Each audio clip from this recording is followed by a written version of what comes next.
pessoal, Ingrid Reale de novo falando com vocês. A partir de agora nós vamos tratar dos crimes eleitorais.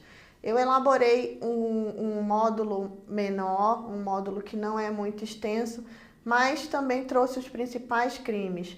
A disciplina de crimes eleitorais ela é bastante extensa no Código Eleitoral atual, que ainda está em vigor, mas ela vai ser muito modificada no próximo Código Eleitoral, que ainda está aguardando aprovação no Senado. Então, não vale a pena a gente abordar todos aqueles crimes que vão deixar de existir.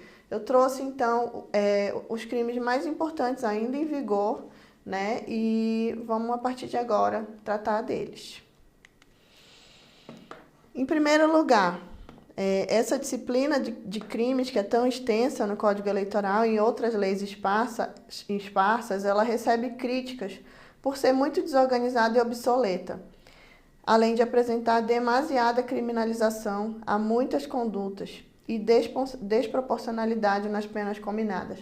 A verdade é que muitas das condutas que são tratadas pelo Código Eleitoral ou pela Lei das Eleições como crime estariam muito bem servidas, de repente, com uma multa, né? Poderiam ser tratadas como ilícitos na esfera civil eleitoral.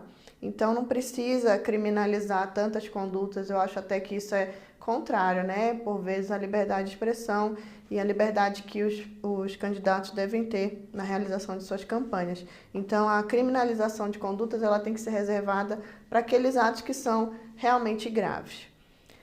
O nosso Código Eleitoral em vigor, ele ainda é de 1965. É um período da ditadura militar no Brasil, no qual havia a maior tendência de criminalização de condutas, mesmo as de menor relevância. Por exemplo, boca de urna, transporte de eleitores, propaganda em comícios, carreatas no dia da eleição não serão mais considerados crimes eleitorais no novo Código que está aí para ser aprovado pelo Senado. E, inclusive, esse novo código reduz as condutas criminosas para apenas 18. Então, vai haver uma mudança bem drástica mesmo no regime de crimes eleitorais a partir da aprovação do novo Código Eleitoral. Outra coisa que é interessante de comentar é que até pouco tempo os crimes eleitorais eram vistos como crimes de menor significação. Mas essa visão ela se modificou, especialmente a partir das investigações relacionadas à Operação Lava Jato, porque se passou a verificar que grande parte dos casos de corrupção e lavagem de dinheiro ou ocultação de bens, direitos e valores, para citar apenas os crimes que eram mais frequentemente apurados, né? Em sua maioria, eles se relacionavam com financiamento ilícito de campanhas eleitorais, mediante valores não declarados nas prestações de contas de partidos e candidatos. A omissão de valores na prestação de contas tipifica em tese o crime do artigo 350 do Código Eleitoral, que é o crime de falsidade ideológica eleitoral, e nós vamos ver mais especificamente mais para frente. E em 2019, justamente por causa dessa constatação, né, o STF foi provocado a se pronunciar a respeito da conexão de crimes entre crimes comuns e crimes da justiça eleitoral. Quem seria competente, então, para analisar essas condutas aqui que são tão graves? Em 2019, o STF reafirmou a competência da justiça eleitoral para processar e julgar os crimes comuns aos crimes conexos aos crimes eleitorais. Todos os crimes eleitorais são de ação pública incondicionada. Isso significa que somente o Ministério Público pode ajuizar uma ação penal por crime eleitoral. No entanto, todo cidadão ou cidadã que tiver conhecimento de infração penal prevista na legislação eleitoral deverá comunicá-la ao juízo da zona eleitoral onde se verificou a infração. E isso está disposto no artigo 356 do Código Eleitoral. Quando a comunicação for verbal, a autoridade judicial vai mandar reduzir a termo e também vai coletar assinaturas de 2 testemunhas e vai remeter essa denúncia ao órgão do Ministério Público, que é quem é o dono da ação penal. Se o Ministério Público julgar necessários mais esclarecimentos e documentos complementares, ele pode requisitá-los ao juízo ou diretamente de quaisquer autoridades ou funcionários e funcionárias que possam fornecê-los. E isso aqui, gente, acontece na prática, porque o Ministério Público ele pode instaurar procedimentos preliminares à ação penal, uma investigação própria conduzida pelo próprio Ministério Público. Isso já acontece bastante na prática. Agora vamos aos crimes em espécie. Vamos falar dos crimes que nós trouxemos aqui para debater com vocês. Em primeiro lugar, o crime de propaganda eleitoral no dia da votação, comumente chamado de boca de urna. Ele está previsto no artigo 39A, parágrafo 5º, e nos incisos seguintes ao parágrafo 5º. Diz o artigo 39A: é permitida no dia da eleição a manifestação individual e silenciosa da preferência do eleitor, por meio de bandeiras, broches, dísticos e adesivos. Constituem crimes no dia da eleição, puníveis com detenção de 6 meses a 1 ano e com alternativa de prestação de serviço à comunidade, as seguintes condutas, além de multa, tá, gente? No valor de 5 mil a 15 mil FIIs, as seguintes condutas. Primeiro, o uso de alto-falantes e amplificadores de som ou a promoção de comício ou carreata no dia da eleição.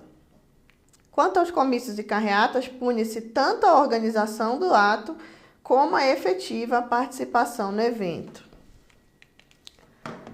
Inciso 2º, a arregimentação de eleitor ou a propaganda de boca de urna. É preciso interpretar esse dispositivo em conformidade com o princípio da liberdade de expressão. Então, a mera conversa mantida entre o candidato e o eleitor, ainda que dentro de algum local de votação, não caracteriza a arregimentação que é punível pelo artigo ou pelo inciso.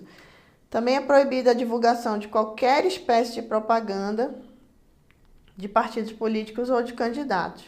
Vejam que há uma impropriedade, né, no texto da norma, no texto desse tipo penal, porque propaganda de boca de urna já é um termo genérico que designa qualquer espécie de propaganda. No entanto, ele repete isso no inciso 3. Então, realmente é um tipo penal que está meio mal elaborado aí pelo legislador. Mas vamos lá. Não é suficiente para caracterizar esse crime a posse ou o depósito de aparelhos ou materiais de campanha em comitês eleitorais no dia da eleição, pois o tipo penal fala em promoção, divulgação, uso, propaganda ou publicação. O derrame de santinhos, que nós vimos lá quando a gente estava tratando da propaganda, nas proximidades das sessões eleitorais, é passível de apuração criminal, e isso está disposto no parágrafo 7º do artigo 19 da Resolução da Propaganda. Inciso 4. É proibida a publicação de novos conteúdos ou impulsionamento de conteúdos nas aplicações de internet de que trata o artigo 57b desta lei, podendo ser mantidas em funcionamento as aplicações e os conteúdos publicados anteriormente.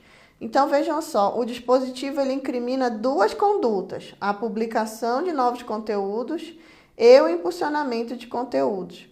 Apenas se trata de publicações ou impulsionamentos novos.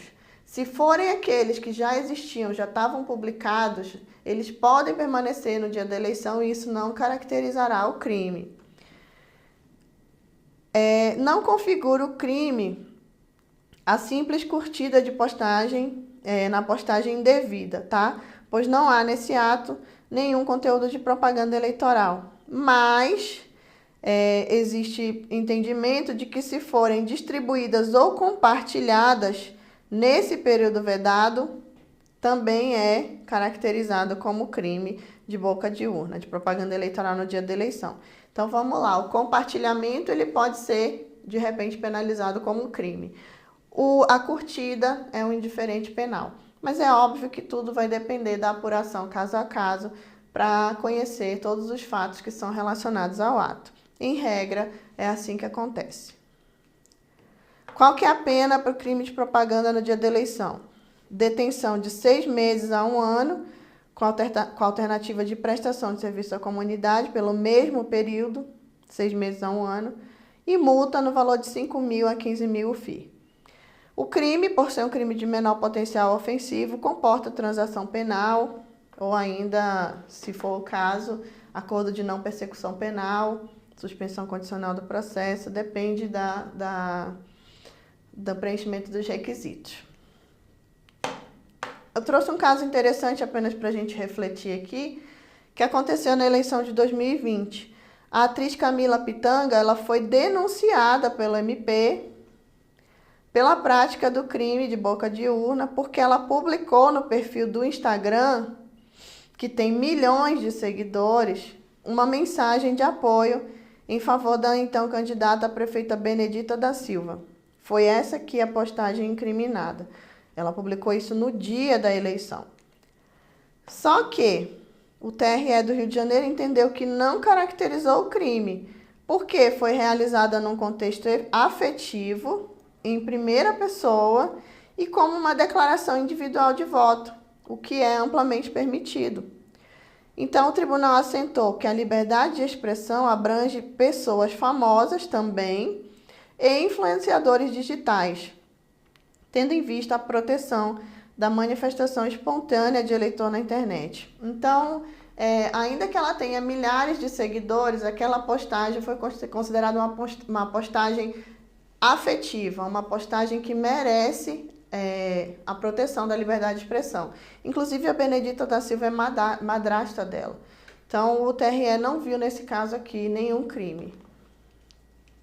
Isso serve de reflexão aí, porque deve acontecer muito ainda nas eleições mundo afora e no Brasil. Essa foi a nossa primeira aula do módulo de crimes eleitorais. Nos vemos nas próximas aulas.